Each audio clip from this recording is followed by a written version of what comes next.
Novos, em Nova Cruz, em Macau, seja lá em Caicó, né? Aproveitem esse espaço. Vocês podem mandar perguntas pelos nossos fóruns ou até mesmo aqui no YouTube. A gente está fazendo um acompanhamento e vai depois disponibilizar as perguntas para o professor Wallace, né? E qualquer dúvida que vocês tenham, a gente está aqui para sanar, tá bom? Muito obrigado e aproveitem bastante o curso. Muito obrigado, professor Wallace, por estar aqui conosco. Ok? Boa tarde mais uma vez, boa tarde para o pessoal que está assistindo por vídeo, né?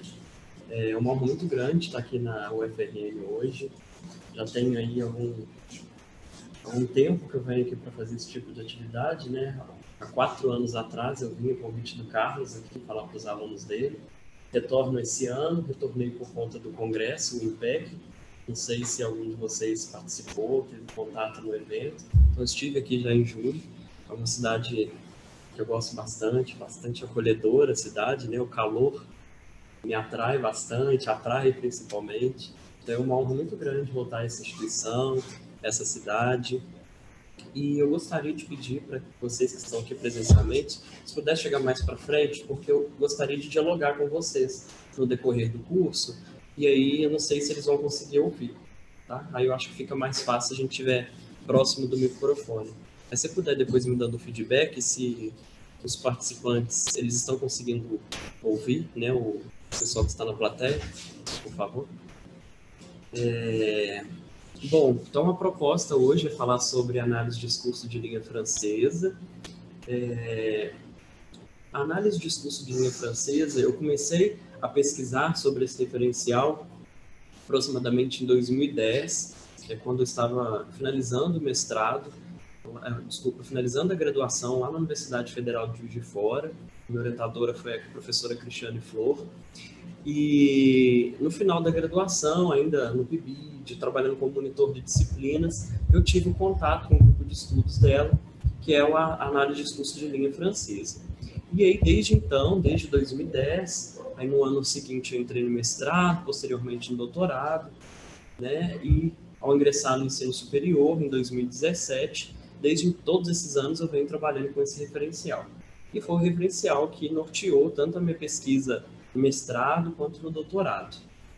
Então, por conta dessa trajetória, nesse referencial teórico-metodológico, né, a partir de toda essa trajetória que eu venho construindo, que eu propus esse curso a partir do convite do Carlos, e eu agradeço, né, pelo recebimento, acolhida, também o professor Luiz, que desde a minha chegada aqui ontem tem me recebido muito bem. Então, a proposta é falar sobre esse referencial, e aí eu já tenho mais ou menos essa trajetória construída em torno disso.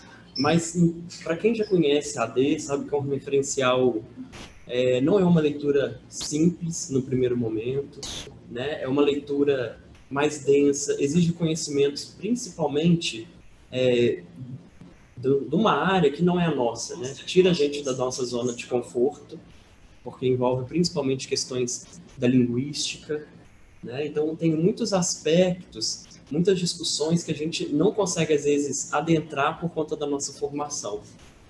Então, para quem pretende, né, se aprofundar na AD futuramente, não se assuste, né? Eu estou aí há quase 10 anos estudando análise de discurso. Nesses 10 anos ainda me deparo com muitas dúvidas, muitas questões, né? Toda vez que eu pego um texto, principalmente do Michel Pechet, que é a referência, digamos que a origem, né, da análise de discurso de língua francesa, é uma leitura muito densa. A Ine Orlandi aqui no Brasil, ela tem uma linguagem muito poética, às vezes, para escrever.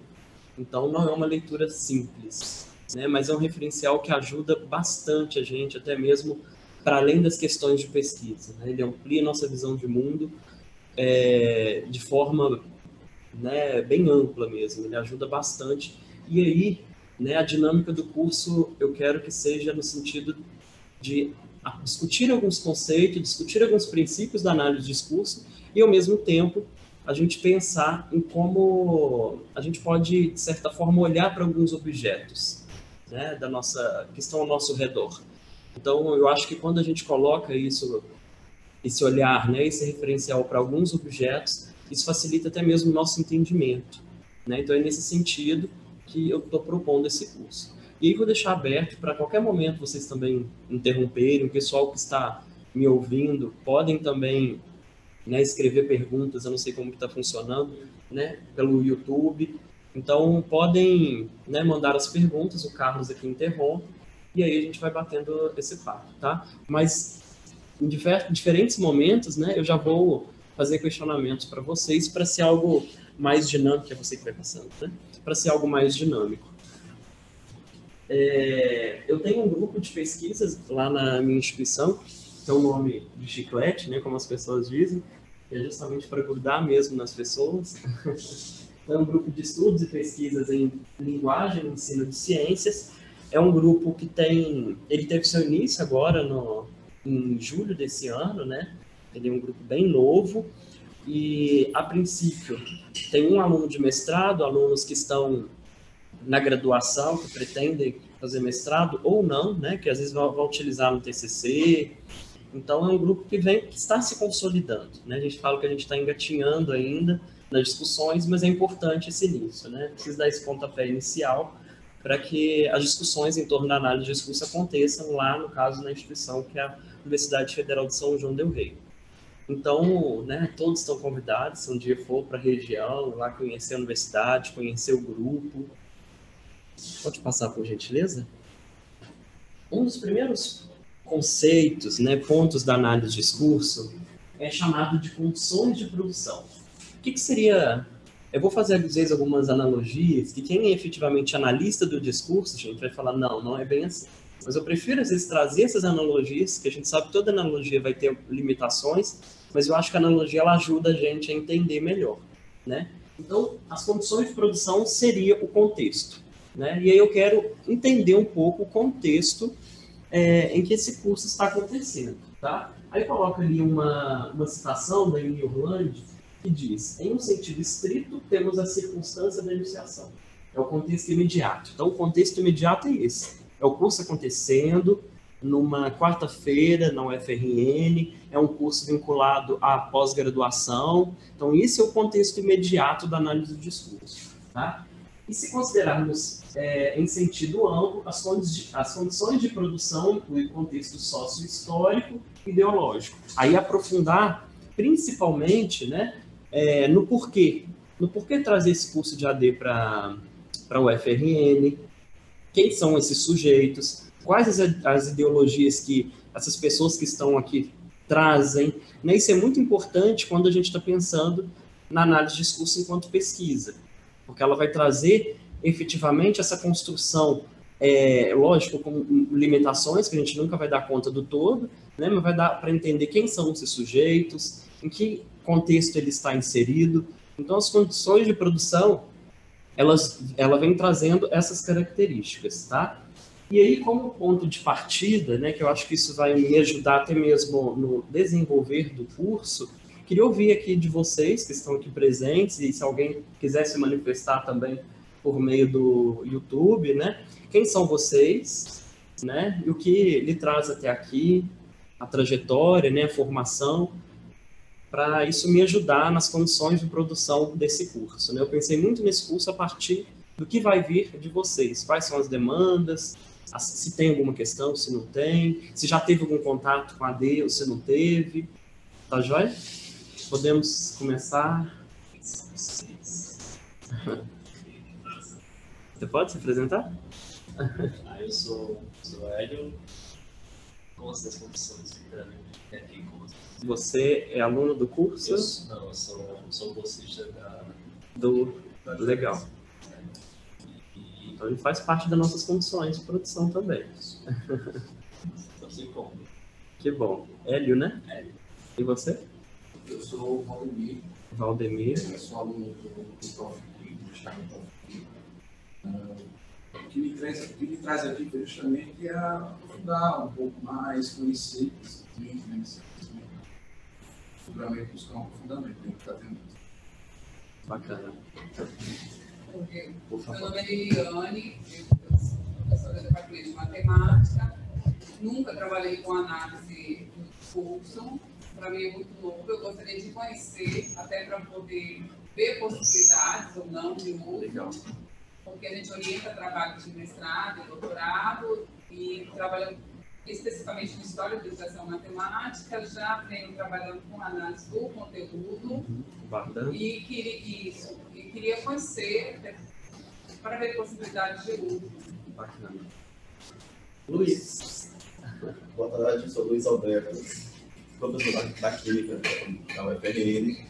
Usei análise de discurso de língua francesa no meu doutorado. Conheci ela na graduação, junto com o Alex também, lá em Juiz de Fora. E vim aqui para conversar, conhecer mais um pouco sobre essa metodologia. Que bom. O Luiz vai ser meu ajudante aqui, porque ele também tem prática em AD, né? Então é sempre bom ter um outro ponto de vista. Eu sou o Carlos Neco, coordenador do curso de Química AD.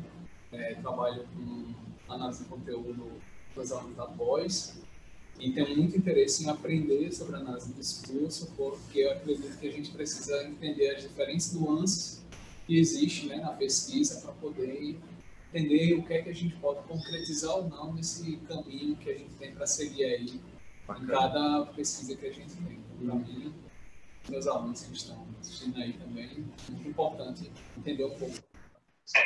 Legal. Tem algum comentário? Não, até agora. Qualquer coisa você me interrompe, então. Tá? Então, joia, né? Deu para eu perceber qual o perfil das pessoas que estão aqui hoje. Tem que já estudou, tem os que nunca tiveram contato, né? Tem a professora que já está na pós-graduação, mas os alunos ainda não fazem uso da AD, de língua francesa, né? Então, à medida que for tendo dúvidas, vocês podem parar e me perguntar, tá joia?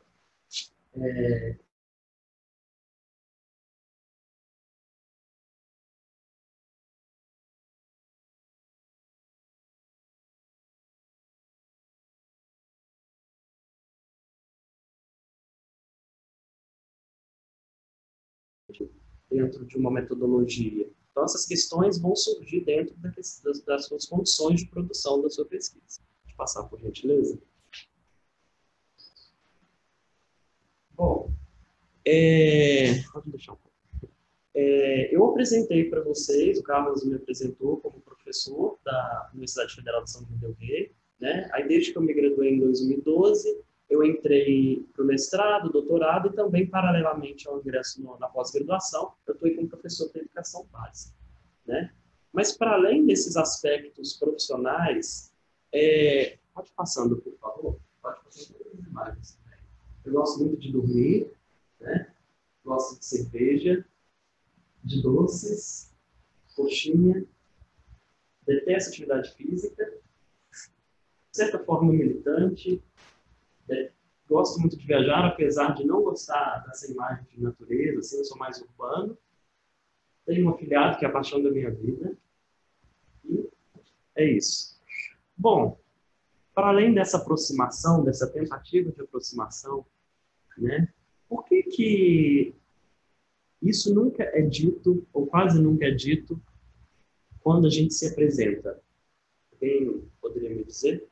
Por que eu não disse essas coisas inicialmente? O que me impede de falar isso numa apresentação?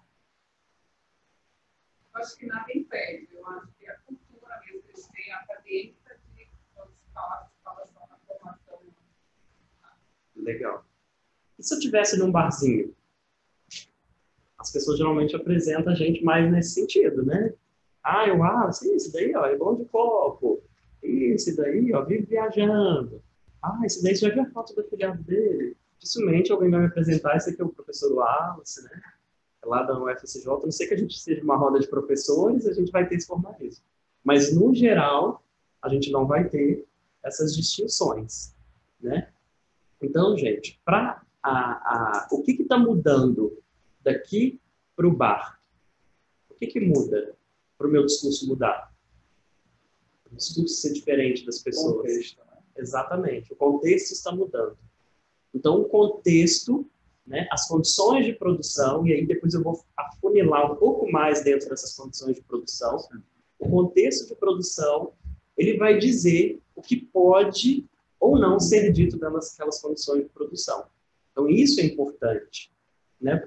E aí eu vou trazer um paralelo aqui com questões de pesquisa, né? Porque quando você está em condições de pesquisa, você sabe, você, por exemplo, é um sujeito da pesquisa, você está, por exemplo, você passou um processo inteiro investigando aqueles alunos, né? E aí no final você quer perguntar para eles o que eles achou do processo, né? Aqueles alunos, eles vão, de certa forma, vão responder, a resposta vai ser muito próxima, perto daquilo que você está querendo ouvir, porque ele já passou por aquele processo, não é verdade? Então ele está imerso. Então tem coisas que ele queria dizer para você que às vezes ele não vai dizer, mas aquilo faz parte das condições de produção. E para análise do discurso, o não dito também significa, né? E aí a gente tem que buscar meios, mecanismos, enquanto pesquisador, para compreender esse não dito, né? O que está não dito? Porque quando a gente pergunta, se eu chegar aqui ao final do curso e perguntar, e aí, Luiz, o que você achou do curso? Né? Mesmo sabendo que o Luiz é uma pessoa muito sincera, né? Dificilmente vai dizer, nossa, foi uma porcaria, né? Vontade de dormir, ele não vai dizer isso. Primeiro porque ele é meu amigo, segundo que ele é profissional, né? Ele não pode... O máximo que ele pode fazer é dar sugestões, alguns apontamentos, ainda assim com muita delicadeza, né?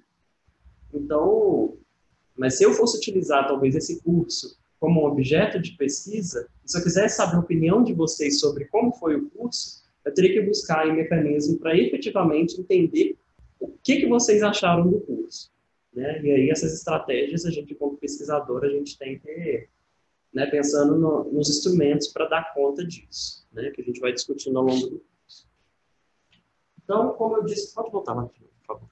Só queria ver o que está. Quando eu disse para vocês, se caso eu estiver fora, isso mesmo, se eu estiver fora do foco aqui, você me avisa, por favor. Como o curso está organizado, né? Então, eu pensei em dois momentos. O primeiro momento, que é esse que a gente está iniciando agora, é apresentar os principais conceitos da análise de discurso.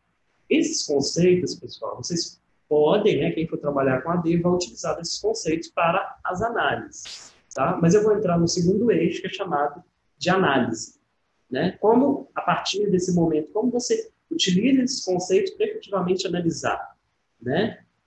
Então, eu estou dividindo o curso nesses dois momentos, tá? Não necessariamente em 2 dias, tá? Então, hoje, provavelmente, a gente vai dar conta de discutir todos esses conceitos. Pode passar, por favor. Aí, uma primeira questão surge, né? Análise de discurso ou análise do discurso? Vocês acham que tem diferença? Não tem diferença? Ou se sim ou que não? Como vocês falam, né? Nunca pararam para pensar nisso?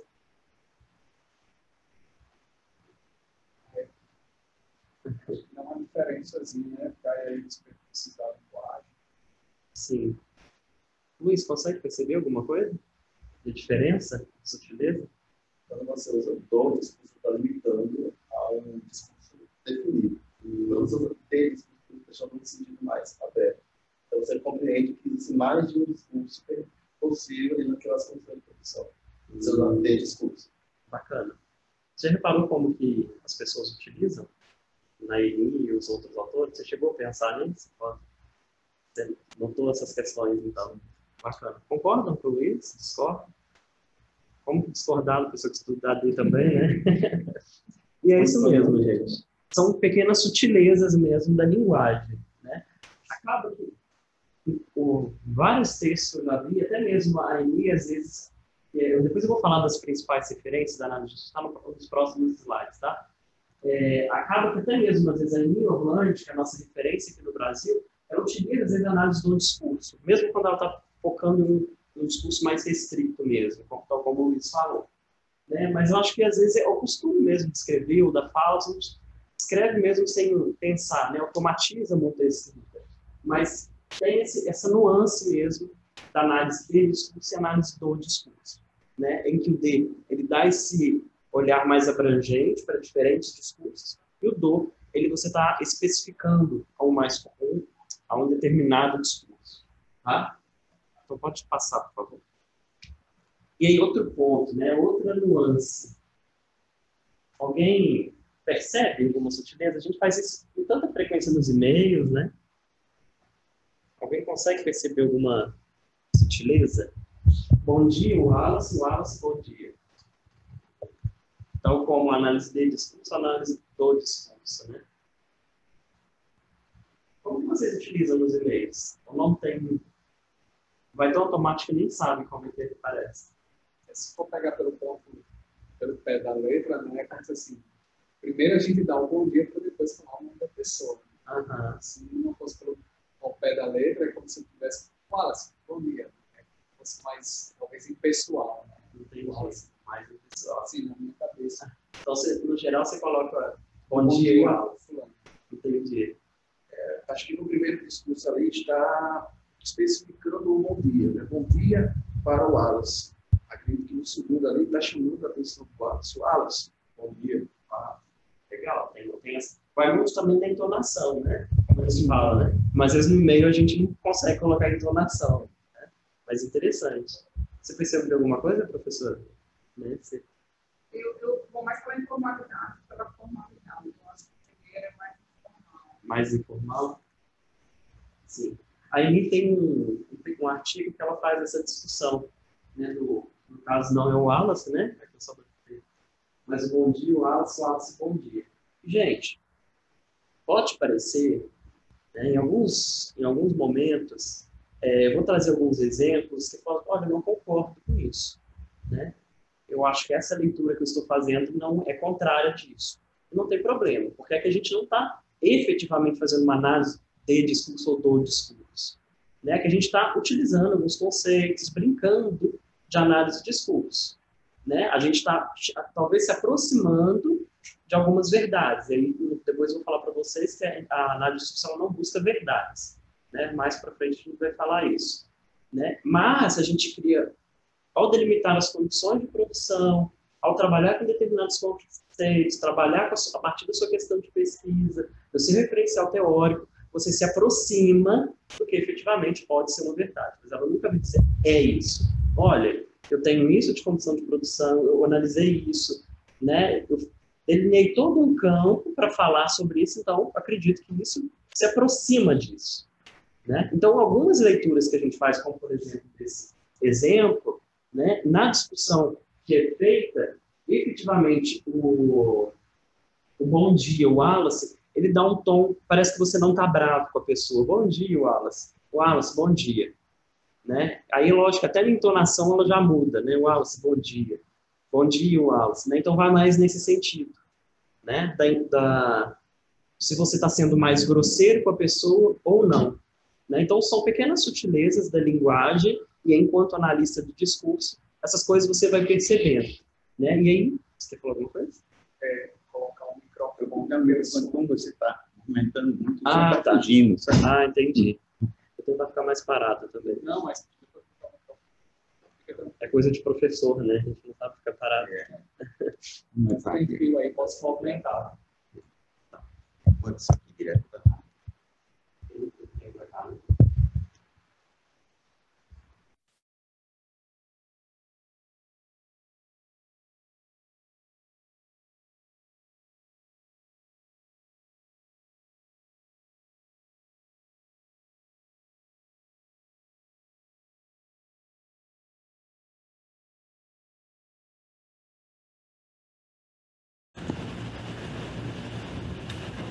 Pode dar continuidade?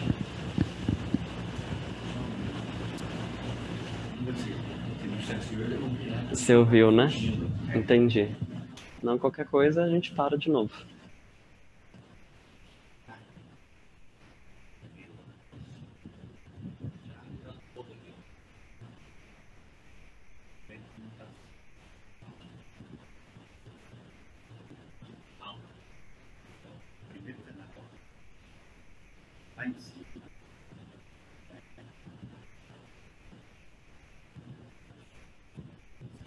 Toda? Só mais uns minutos. Problemas técnicos.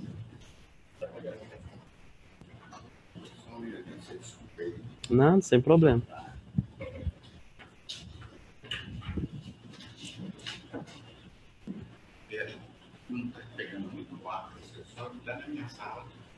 É bom.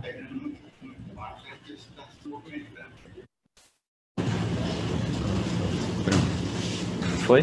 Foi. abrir os slides lá.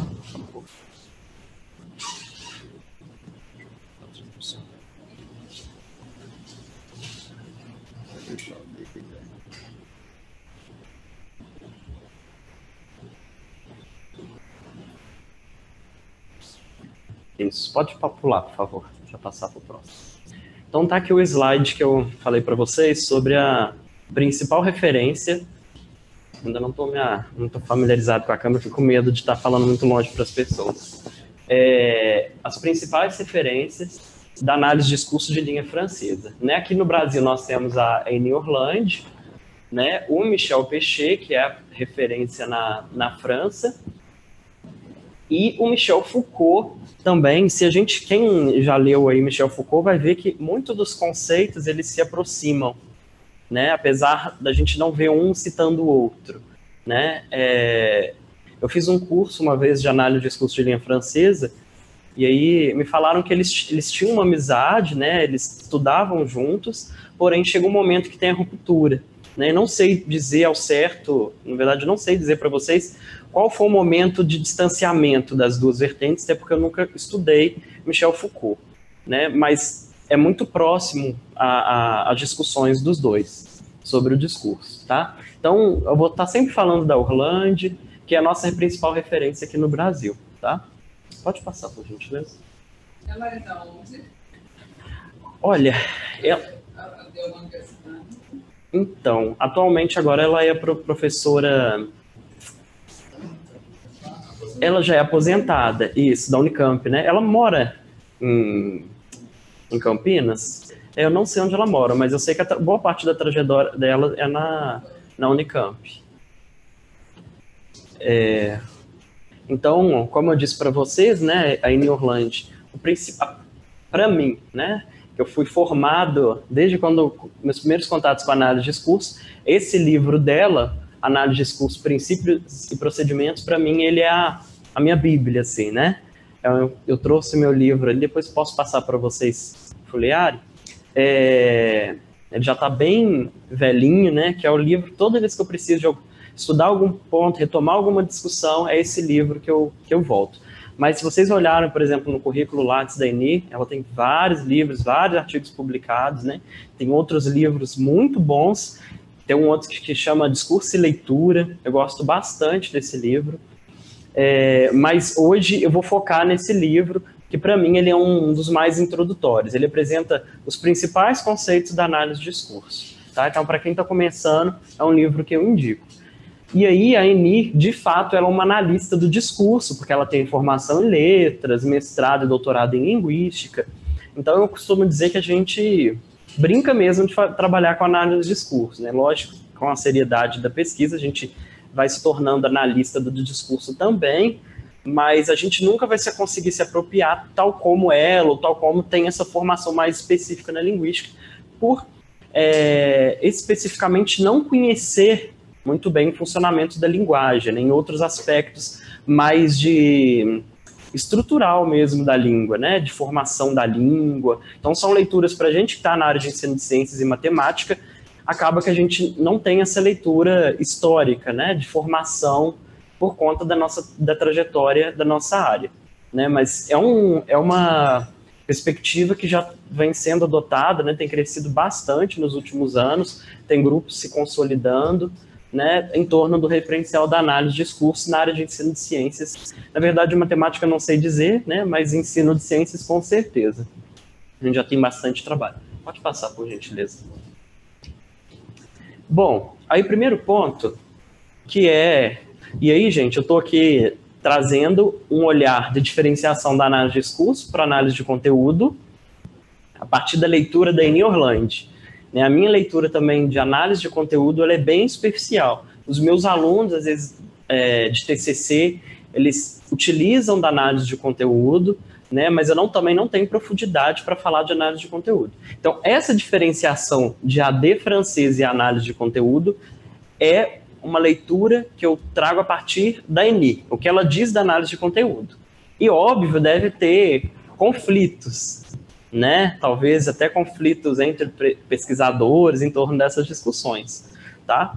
Mas, de modo geral, né? Uma discussão que a Eni Orlandi fala.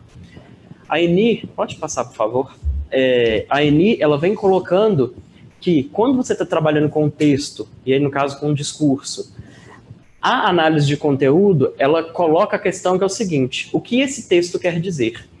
E ela vem falar que a análise de discurso de linha francesa, ela vai trabalhar com a seguinte questão: como esse texto significa. Então, aí já um primeiro ponto muito importante que eu acho que eu tenho que frisar, que é a análise de discurso, ela vai trabalhar com os diferentes sentidos possíveis, né? Não todos os sentidos, mas quais são os sentidos possíveis para aquele texto, né? E aí, na minha leitura rasa, sobre análise de conteúdo, a análise de conteúdo vai, olha, esse texto quer dizer isso, e é como se fosse o sentido mais apropriado para aquilo, né? O único sentido. Não vou dizer que é o único, que podem haver outros sentidos, mas não se trabalha muito a polissemia da linguagem, né? Então essa é a minha concepção que eu tenho a partir dessa fala da Eni Orlandi, tá?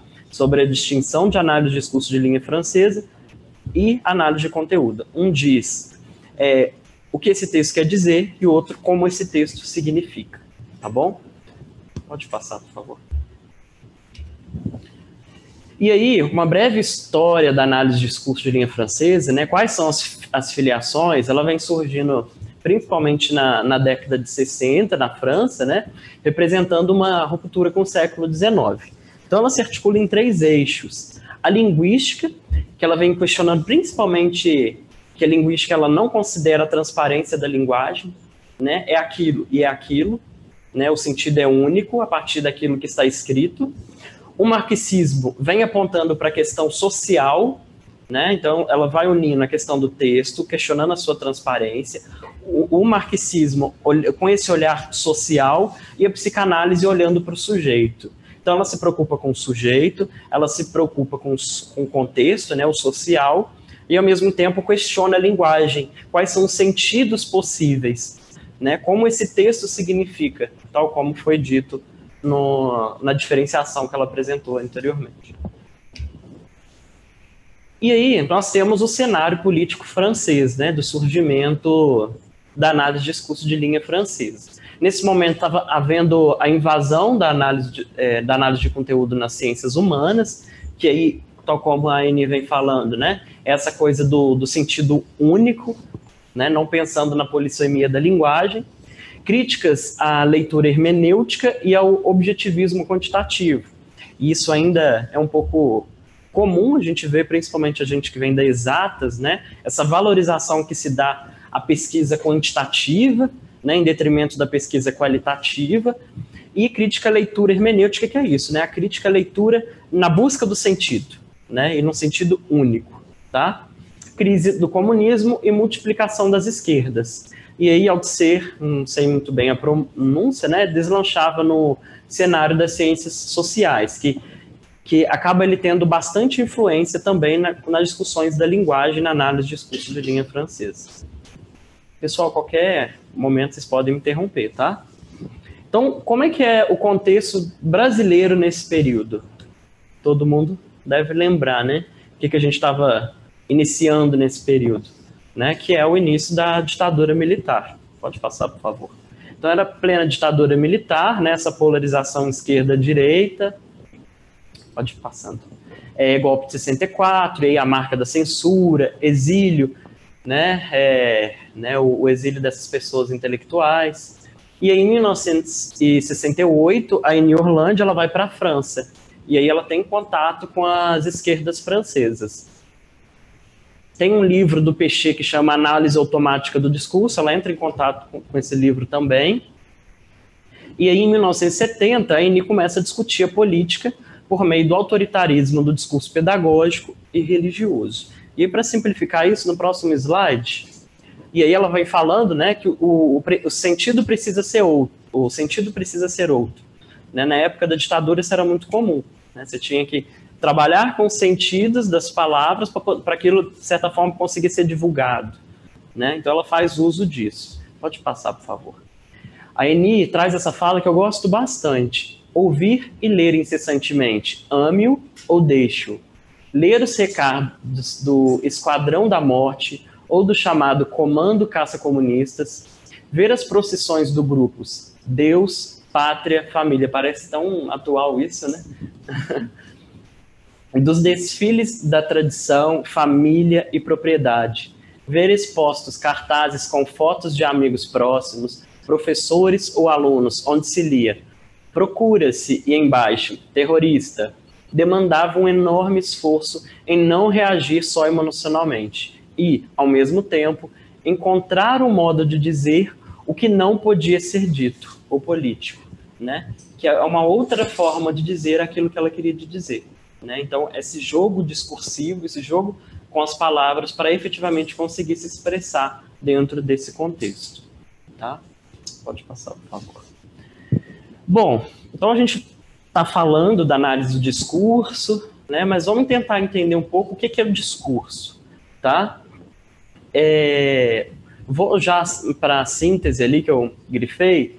Desse modo, os estudos do discurso, né, visam pensar o sentido dimensionado no tempo e no espaço das práticas do homem, descentrando a noção de sujeito e relativizando a autonomia do objeto da linguística. Então, pessoal, a análise do discurso, ela vai dimensionar em que contexto, né, quais são as circunstâncias daquele discurso. Você não simplesmente pega aquele discurso deslocado. É muito comum, às vezes, a gente ouvir falar, eu vejo, às vezes, em alguns trabalhos, falar, por exemplo, isso aqui é um recorte da minha pesquisa. Né? Na análise de discurso, a gente não utiliza esse termo, por exemplo. Né? Porque o recorte da ideia de que você recortou e aquilo saiu fora do contexto. Né? Então, isso é pensando mesmo nos sentidos que aquela palavra traz. Né? Mas a gente entende o que a pessoa está querendo dizer. Mas enquanto analisa o discurso no nosso texto, para manter coerência com o nosso referencial, apesar da gente saber que nem sempre vão acontecer deslizes, né? Deslizes para o sentido para alguns termos que a gente está utilizando, então a gente não fala, por exemplo, no recorte, por conta mesmo de entender que isso está tirando mesmo do contexto. Então, uma das palavras que às vezes é utilizada é enfoque, por exemplo. Né? Quando você dá enfoque para uma coisa, né, as outras coisas ainda estão ali. Talvez com menos luz, né, mas elas existem dentro daquele contexto. Né? Então, quando você está trabalhando com análise de discurso enquanto referencial teórico-metodológico, você tenta manter essa coerência do referencial que você está trabalhando. Né? Por exemplo, quando você está lá nos objetivos, determinados verbos, você não pode utilizá-los quando você está trabalhando com esse referencial. Né? Por exemplo, identificar, né? Como se você vai lá no seu texto e identifica isso, né? Como se o sentido fosse único. Né? É você perceber que a linguagem ela não é transparente. Né? E se a gente pensa a linguagem como opaca, e eu estou andando e a câmera foi virando junto, né? Não, então tá bom. Quando você percebe que aqui ficou melhor para eu ler e não ficar de costas. Eu estou acompanhando. Não, então ótimo. Quando você percebe que a linguagem ela é opaca, você começa a perceber que os sentidos são muitos. Né? Por exemplo, desvendar. Né? O desvendar da ideia de que você vai lá, desvenda algo e você vai ver. Né? O seu objeto vai estar totalmente nu para análise, não é bem assim. Né? Então, a gente quando está escrevendo um texto a partir dessa perspectiva, a gente tem que tomar cuidado com as palavras que a gente está utilizando. Tá? E aí, para análise de discurso, eu particularmente não gosto muito disso, mas a Eni Orlandi, ela trata o texto como tudo fosse texto. Né? Olha a definição que ela traz. O texto é texto porque significa. Então, para a AD, o que interessa não é a organização linguística do texto, mas apesar disso, também ser necessário, tá? Depois ela vai falar disso. Mas como o texto organiza a relação da língua com a história no trabalho significante do sujeito em sua relação com o mundo, né? Então, para ela, uma imagem é um texto porque produz sentidos quando você interage. Quando você está, né, de certa forma, ouvindo a minha fala, o meu discurso aqui ele passa a ser um texto. Se você está lendo um outdoor, ele é um texto. né? Uma história em quadrinho é um texto, um jornal é um texto, tudo aquilo que produz sentido na sua interação com aquele texto, né? Aquilo é né? Produz sentido na sua leitura, aquilo é chamado de texto. Então, uma visão ampla, né? Que ela traz a definição ampla para texto. Isso, em alguns momentos, gera confusão para determinados pesquisadores, quando você está trabalhando, por exemplo, com diferentes textos, diferentes gêneros textuais, né? Você quer falar dos diferentes gêneros textuais, mas ao mesmo tempo a Annie chama tudo de texto, esse aqui é utilizado, porque dá a entender que você não entende a definição de texto, e ao mesmo tempo você quer falar dos diferentes gêneros textuais. Então, em determinado momento, esses conceitos, eles podem confundir o leitor, né? Mas para ela, né, acaba que, entre aspas, tudo vira texto, né? Pode passar, por gentileza. E aí um exemplo, dá só um clique, por favor.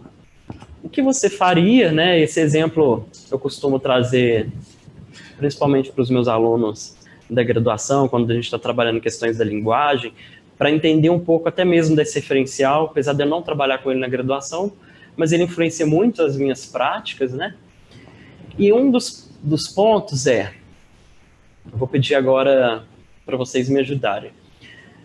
Vamos supor que está todo mundo lá naquele barzinho, o bom de comer e de beber, como é que chama? Não, Curió, não, Curió. O bom de comer e de beber. Está todo mundo no Curió, que é um barzinho muito bom de Natal.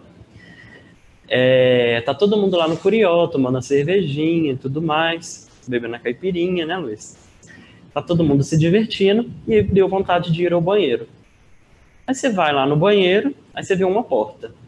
Aí nessa porta tem a letra M. Aí você fala, poxa vida, e agora? Entro ou não entro nesse banheiro? Você vê essa letra aí. O que vocês fazem? Se estiver muito apertado, você entra, porque você tá apertado, né? Porque os alunos às vezes tentam trollar a gente quando eu falo isso, né? Ah, eu entro, nem olho, né? Você não viu outra porta, é banheiro unissex, mas tem um M, né? Aquele M tem algum significado. E aí? O que pode ser esse M? Mulher, macho. Mulher, macho, masculino. Aí já gera uma dúvida, né? Mas se você... Oi? Mais ou menos. Mais ou menos, né? Mais ou menos. Também dá, né? Que ali entra todo mundo que tá mais ou menos. Para um lado de cá, menos pro lado de lá, né? Legal. Esse eu nunca tinha ouvido, mais ou menos. Inovação. Tá vendo? São outros sentidos possíveis, né? São diferentes sentidos que são produzidos. Bacana. E aí, se você não tiver muito apertado, o que você vai fazer? Olhava pro banheiro. Vai tentar achar outra porta, né? Se na outra porta tiver a letra H, tá resolvido, né, gente? Um é homem, outro é mulher, né? Não é verdade?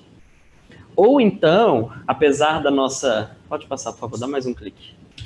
Apesar da nossa ministra dizer que mulheres usam rosa, né, e meninos azul, né? Mas ainda é comum a gente ver a letra M rosa, a gente fala assim, não, você nem precisa às vezes olhar outra, um M rosa, deve ser mulher.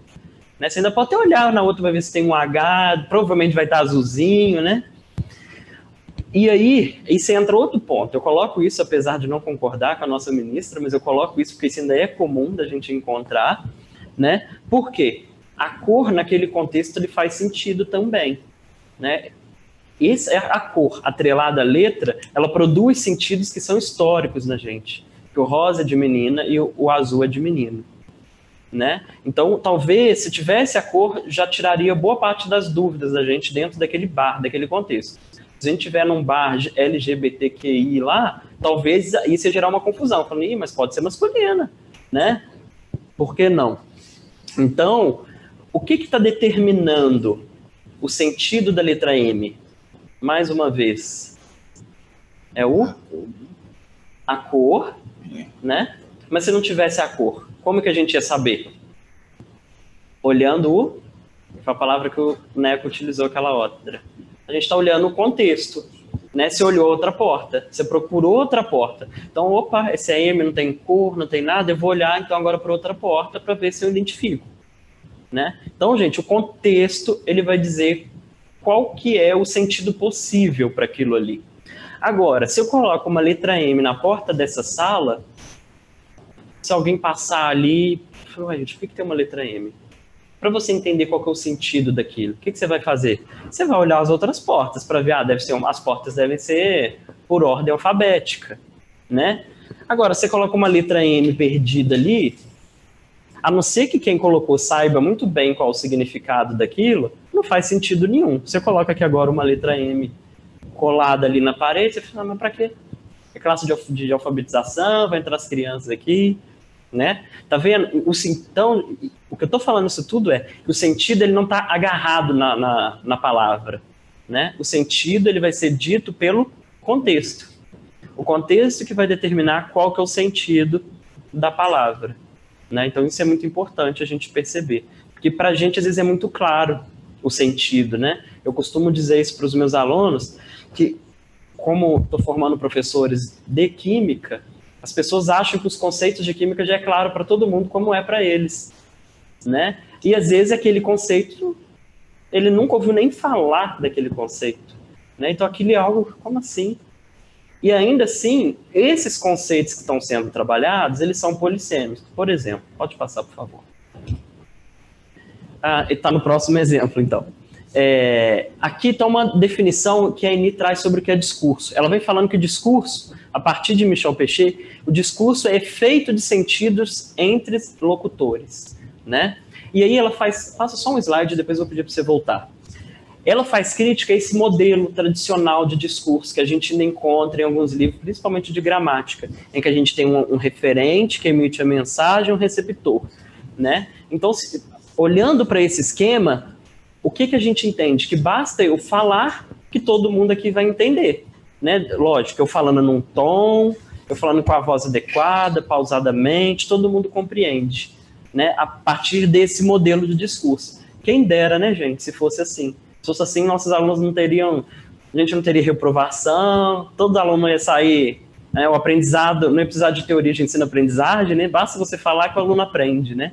E o processo ele é muito mais complexo do que isso, né? Não basta somente eu ter uma voz boa, um tom de voz adequado, para que vocês compreendam, né? Tem muitas outras questões envolvidas, tem muitas outras questões na condição de produção que interferem como que o sujeito aprende, né? Então, esse modelo, ele acaba sendo ineficiente para a gente pensar essas questões do discurso, né? Pode voltar, por gentileza? Então, a crítica, né, aquele modelo que eu mostrei para vocês, e aí a definição do que é discurso, e aí, em outras palavras, há efeitos que resultam da relação do sujeito que participam do discurso, afetado pelas suas memórias, né? Então, quando a gente entra em contato com determinado texto, né, e pensando em ter sempre uma visão mais ampla, esse contato que eu tenho com esse texto, ele vai produzir sentidos de acordo com a minha memória discursiva, que é o que ela chama de memória discursiva, todas as leituras que a gente carrega. Às vezes essas leituras, elas são conscientes, por exemplo, a gente sabe a origem dela, né? Eu estou falando isso a partir de uma leitura que eu vi do jornal, né? Ou pode ser uma leitura que já se cristalizou, né? E dá a sensação para a gente que a gente é a origem do discurso, e nós não somos, né? Nós somos seres sociais, né? Então, se a gente for pensar, a gente nunca vai ser a origem do discurso, né? Porque sempre tem alguém que já falou aquilo antes da gente. E aí a gente está falando de outra maneira, com as nossas palavras, tá? Mas essas questões vão aparecer dentro de alguns conceitos da análise do discurso que eu vou trabalhar com vocês. Por favor. Pode passar, por favor. E aí, AD, como seu próprio nome indica, não trata da língua, não trata da gramática, como eu disse, embora essas questões lhe interessam. Como a gente vai ver em alguns conceitos, por exemplo, paráfrase e polissemia. É um dos conceitos que são trabalhados na gramática, né? Eles nos interessam porque eles ajudam no nosso processo analítico. Mas não é só simplesmente fazer a paráfrase pela paráfrase. É como aquilo está imerso dentro de um contexto, né? Ela trata do discurso. E a palavra discurso tem a ideia de curso, de percurso, de correr, de movimento, tá? Tem como você jogar para lá, fazendo um favor? Isso. O sujeito. Então, o sujeito, gente, é algo muito importante da gente pensar. Principalmente quando a gente está trabalhando em um contexto de pesquisa, análise de discurso. É muito importante você dizer quem são esses sujeitos, Porque além da gente dizer em que contexto esse sujeito ele está imerso, é importante dizer quem são eles. E não só olhar para o todo, mas olhar individualmente para cada sujeito. Então, por isso que às vezes as pessoas falam que é muito difícil de trabalhar com análise de discurso quando a gente está trabalhando com muitos sujeitos, né? Então, por exemplo, no meu mestrado eu tinha 4 sujeitos, que eram os meus alunos de estágio. No doutorado foram 6 sujeitos, porque a gente trabalha sujeito por sujeito. Quem é esse sujeito, de onde ele vem, quais são as suas histórias de leitura, principalmente as histórias de leitura, né? A sua memória discursiva sobre aquele tema que eu estou investigando. Porque isso, entender essas condições de produção daquele sujeito, vai me ajudar quando, por exemplo, eu estiver lá nas análises, entender por que ele diz aquilo e não aquilo. Entende? Quando você entende especificamente cada sujeito.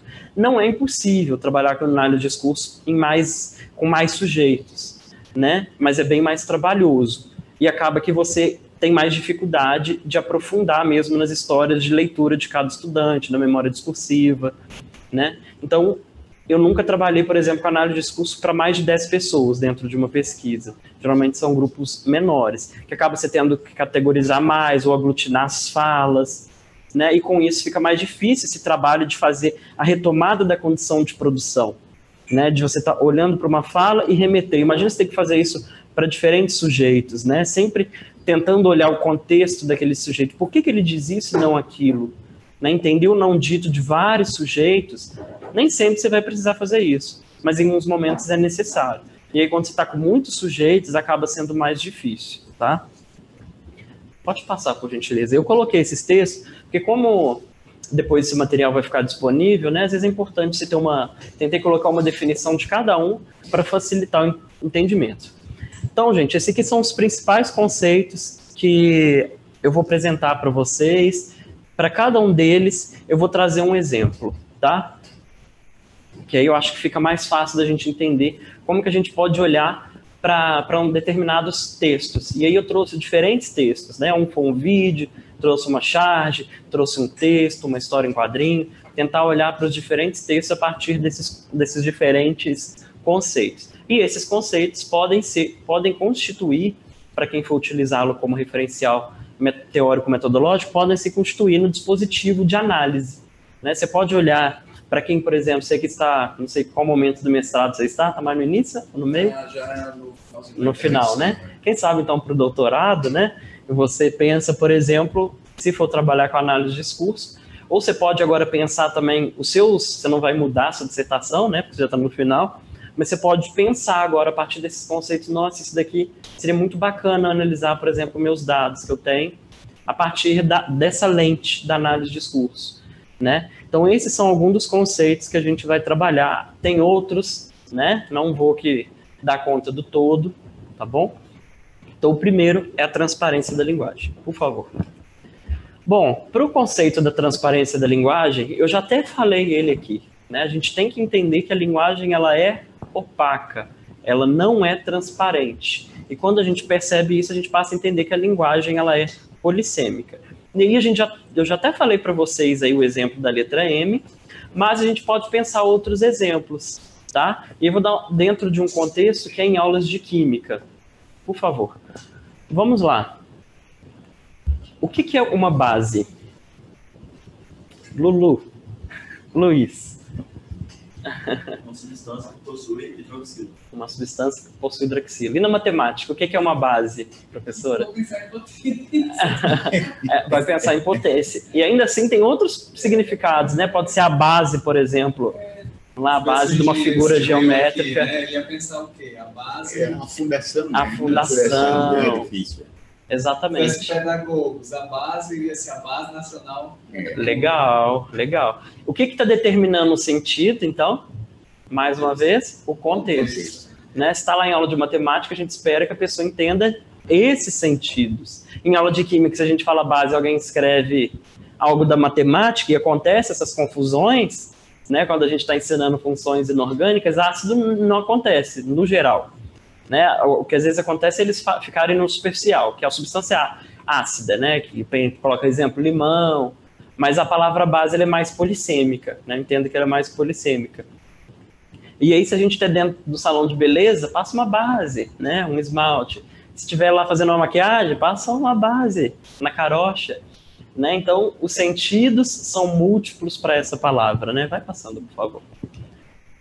Então, a palavra base na química, né? O esmalte, maquiagem, a matemática que eu pensei. É muito difícil, né? Quando você traduz uma Exatamente, exatamente. E a gente fica muito naquele, o que o autor quis dizer, né? E aí, se a gente não entender um pouco do contexto daquele autor, se a gente só pega o livro e tenta traduzi-lo, se a gente não conhece minimamente as influências, né, as leituras daquele autor, a gente cai nesse erro das vezes cometeu o que o autor não quis dizer, né? Já teve um vestibular um ano, já deve ter uns 15 anos isso, né? Porque existia muito desses vestibulares tradicionais, né?